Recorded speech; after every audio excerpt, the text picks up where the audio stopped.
that many years later, he's a tremendous teammate. He's the type of player that we're really excited to have. And we wanted to get a bat and not disrupt what we had. I thought Chris did a great job doing that. You know, we got a guy who can play first, left, right, and DH, and it kind of mixes in with everybody else. And you know, not knowing some of our health issues going into spring training, we have some flexibility. Moss is a low ball hitter historically, and the strike zone in Major League Baseball was lower this year. Is there any correlation with that acquisition? No. Then you would have, maybe you'd have to ask Chris that. No, we just thought he was a pretty good hitter. Get that hip fixed. We thought the last part of the year that hip was bothering him, and you don't know where the game's going as far as strike zones next year. So that would be a little bit out of my, a little more advanced than I'm capable of. How much better is the Central Division gotten in your mind with what Chicago did, Detroit being? You still think Detroit's the top dog as well? Right now, we're all even. You don't know. I mean, it's December. Everybody, when the meetings were over, everybody's like, well, here's the winner, here's the losers, here's the guy. The season hasn't started yet. Teams aren't complete. There's some really good pitchers that are still out there. And when that starts to unfold, you'll start to know where people are going to lean towards thinking who's going to win. But our division is tough. I think the whole league's tough.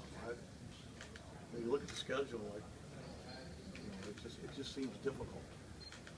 You know, you had a special relationship with John Lester in Boston. Just your thoughts on him going to Cubs? You know what? I don't think it's a coincidence. There's a lot of teams that were chasing him around for his services. You know, he's a big, strong, left-handed kid that gives you 200 innings every year, unless you need more. And he can pitch in the postseason, and he's a great kid. That's a pretty nice combination. Tito, you were part of that 04 team in Boston. A lot of talk about part of the lure for him was to go to Chicago and do something similar. What would that be like for somebody like Johnny to be part Well, of that? that and 150-something million, probably. Yeah, I don't know. I really don't know. I know John, and I'm thrilled for him. I don't need to be the Cubs GM today or the Red Sox GM. You know what I mean? I would have much. If he was coming to the Indians, I'd be thrilled to talk about it. It's just a little, you know, I don't know what they're all really thinking. Is Moss going to be a sole go in spring training? We will completely go off of him. From all accounts, he's doing very well. And I just kind of said hello to him the other day, just really quick, and I said, hey, man, when I get home, I'll call you. And we'll dig in more on where he is.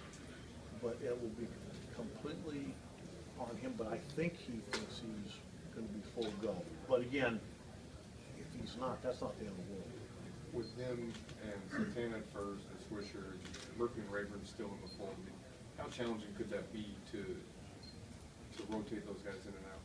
I hope it is, because then that means we've got guys that are healthy and producing. That would be the best.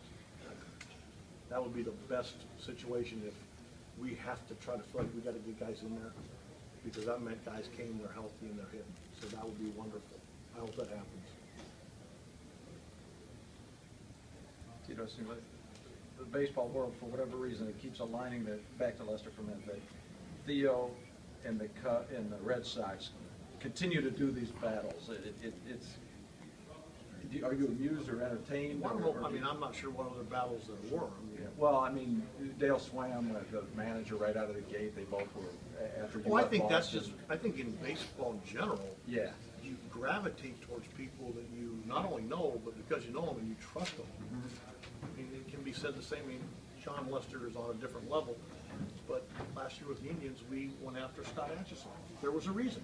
We knew him and trusted him, and that was a non-roster deal. It was like 154 short of Lester. But for the same reason. And so that's not just, I don't think it's one organization pitting against another. Right. It's acquaintances, and as you know people and you trust them, that's the people you want to align yourself with. Always comes back to money, you know? when in doubt. I would have thought of Justin Masterson, Tito, you know, what do you think they'd be going forward with him just after he battled I up? actually don't know. Yeah.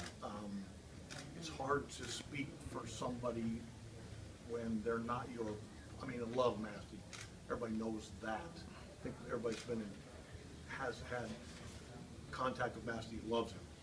But when he's a free agent and he wasn't our player at the end of the year, it's hard for me to kind of speak to that. I don't think it's fair to him. Tito, could you see a spot where possibly he returns or you come into the rotation? I think it's fair to say that we'd like to add pitching. I think Chris is trying very hard to add depth to not only our bullpen, but to our starting pitching. And I don't think we quite have a name yet, but I think it's safe to say he wants to add depth. With such a young staff that you have with that rotation, is it vital or important to get a veteran arm there? I don't think it hurts. I think our staff, you know, they were young last year at the end of the year, and they did just fine. I mean, you know, I think Kluber is understanding his importance and his responsibilities to the staff, a lot like Brantley is to our lineup. And, you know, on the day they pitch, you know, that's how they affect the game. But I didn't see any of our youth really getting in the way last year down the stretch.